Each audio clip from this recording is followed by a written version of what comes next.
मेरे ही नगर परिषद को, त्रिवेणीगंज को, वो पहले हिंदू राष्ट्र, हिंदू नगर परिषद एक कल्पना कीजिए अगर देश हिंदू राष्ट्र घोषित कर दिया जाता है तो इस देश का हाल ही में माहौल हमने कैसा इस शहर में देखा कि रामनवमी पर तमाम पिछड़े और दलित ही सबसे ज़्यादा हिंदू हिंदू अभी चिल्ला रहे हैं। राष्ट्र की बात ना करें, संविधान की बात करें, और युवाओं के लिए, खास करके युवाओं के लिए, जो युवा भटक रहा है उसके लिए सबसे पहले अच्छी शिक्षा की व्यवस्था करें। वर्तमान समय में देश में जिस प्रकार की राजनीति हो रही है और जिस प्रकार से एक अलग हिंदू राष्ट्र की मांग हो रही है लोगों के द्वारा, तो कहीं संविधान का विरोध किया जाता है। तो ऐसे में सवाल उठता है कि देश को ज़रूरत भारतीय संविधान की है या देश को हिंदू राष्ट्र ही घोषित कर दिया जाए।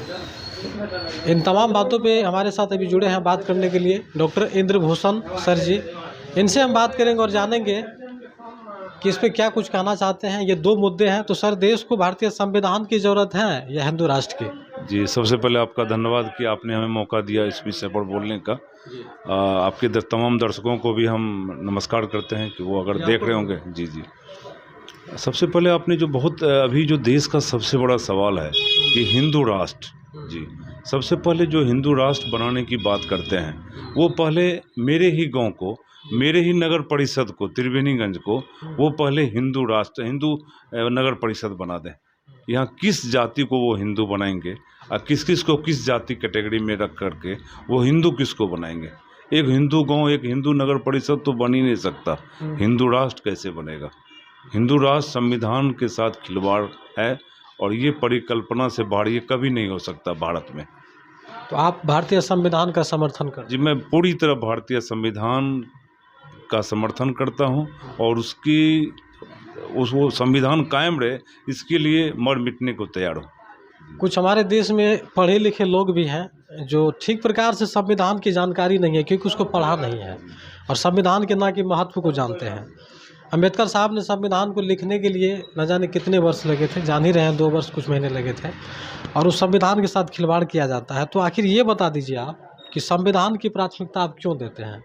संविधान के बारे में थोड़ा बताएं। जी जी, संविधान की प्राथमिकता मैं इसलिए दे रहा हूँ कि संविधान हमको आज जीने का अधिकार दिया, बराबरी का अधिकार दिया, आरक्षण का अधिकार दिया, गैर बराबरी को खत्म किया।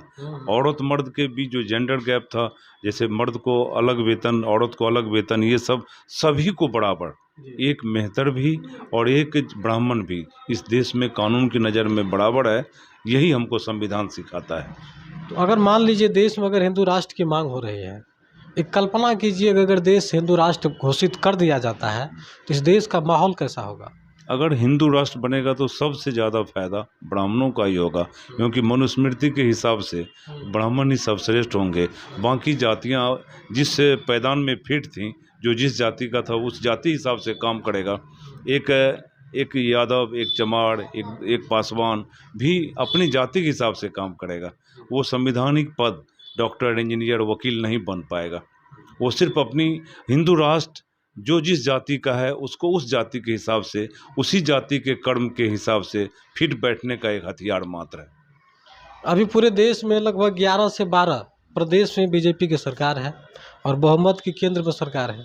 तो 24 में लोकसभा का चुनाव होना है। क्या आपको लग रहा है कि भारतीय जनता पार्टी जब अन्य प्रदेश में भी अपनी सरकार को बना पाएंगे तो उस समय अगर हिंदू राष्ट्र की तरफ ये बढ़ेंगे, तो ऐसे में भारतीय जनता पार्टी या मौजूदा जो अभी सरकार है केंद्र में, इसको रोकने के लिए जनताओं को क्या करना होगा? जी जी, बहुत अच्छा सवाल आपने किया। अभी पूरी तरह दौड़ है। हम जब टीवी चैनल खोलते हैं हर जगह सिर्फ और सिर्फ हिंदू की बात होती है। हाल ही में हमने इस शहर में देखा कि रामनवमी पर तमाम पिछड़े और दलित ही सबसे ज़्यादा हिंदू हिंदू अभी चिल्ला रहे हैं। वो एक बार ऐलान करते हैं आरएसएस और बीजेपी के लोग, और इधर तमाम लोग जो दलित और पिछड़े हैं, अभी सबसे ज़्यादा झंडा वही उठाए हुए हैं। और हमारे दलित और पिछड़े इसके सबसे बड़े मजबूत स्तंभ है। अगर मैं ही यहाँ पर बोलूँगा तो सबसे पहले लाठी लेकर हम पर चलाने के लिए नहीं चाहता। और मतलब देश में लोगों को लत लग चुका है, अभी धार्मिक राजनीति हो रहा है, धर्म के नाम पे भी सरकार चल रही है और लोगों में इस कदर अभी धार्मिक छाया हुआ है कि चाह के भी लोग भाजपा का, आरएसएस का विरोध नहीं कर पा रहे हैं। तो सर, हम आपसे व्यक्तिगत रूप से जानना चाहेंगे कि आप इस देश में किस तरह की सरकार चाहते हैं? जी, हम वैसी सरकार चाहते हैं जो ये हिंदू राष्ट्र की बात ना करे, संविधान की बात करे और युवाओं के लिए, खास करके युवाओं के लिए, जो युवा भटक रहा है उसके लिए सबसे पहले अच्छी शिक्षा की व्यवस्था करे, और आम आदमी के लिए शिक्षा और स्वास्थ्य, अगर चुनाव भी हो तो वैसी सरकार आवे जो शिक्षा और स्वास्थ्य के नाम पर चुना जाए, न कि धार्मिक राजनीति के नाम पे। तो अभी हमारे साथ जुड़े हुए थे डॉक्टर इंद्रभूषण प्रसाद जी। तो ये सर हैं और काफ़ी लंबे समय से सामाजिक काम में हैं और आरटीआई कार्यकर्ता भी हैं, और यहाँ पे इसकी एक बड़ी मिसाल भी हैं। सुपौल जिले के त्रिवेणीगंज से हैं। इनसे हमने बात किया और जाना कि अभी देश में जिस प्रकार से संविधान एक तरफ है और हिंदू राष्ट्र की मांग एक तरफ है, उन दो खास मुद्दे पे इनसे बात किया। इन्होंने क्या कुछ कहा, मैं बता दूं कि यह देश संविधान से चलता है और भारतीय संविधान में अम्बेडकर साहब ने सभी धर्मों के लिए, सभी वर्गों के लिए समान अधिकार दिया। ऊंच नीच, भेदभाव, छुआछूत की जो खाई थी उनको भरने का कार्य किया।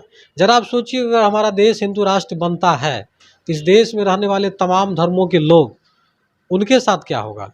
हो सकता है कि राष्ट्र के टुकड़ा भी हो जाए और सभी धर्म के लोग अलग अलग राष्ट्र की मांग करें। तो ये सोचने वाली गंभीर विषय है और देश में हर एक युवाओं को सोचना होगा कि हमारा देश संविधान से चलेगा, न कि हिंदू राष्ट्र से। तो फिलहाल यहाँ का ग्राउंड रिपोर्ट कैसा लगा और इस खबर के बारे में आप लोग क्या कुछ कहना चाहते हैं, अपने अपनी राय जरूर दें और देखते रहें अनोखा एक्सप्रेस न्यूज़।